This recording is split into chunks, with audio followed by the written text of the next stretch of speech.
जय महाराष्ट्र मित्रांनो, प्रश्न आलेला आहे IBPS RRB बँकेच्या परीक्षेमध्ये पहा कसा सोडवायचा आहे.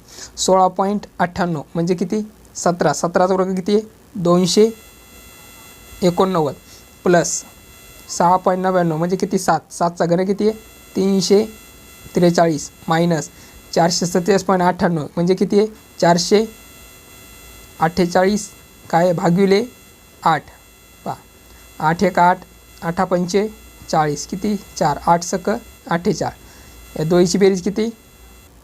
632 मायनस किती? 56 बरोबर किती?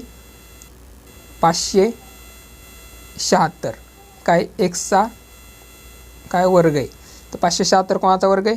तर 576 आहे 24चा वर्ग आहे. ऑप्शन क्रमांक 3 आपलं प्रश्नाचं उत्तर आहे 24. समोरच्या प्रश्नाचं उत्तर, ह्या प्रश्नाचं उत्तर खाली कमेंटमध्ये द्या, कमेंटमध्ये टाका. आवडलं तर लाईक करा आणि चॅनलला सबस्क्राईब करा. धन्यवाद.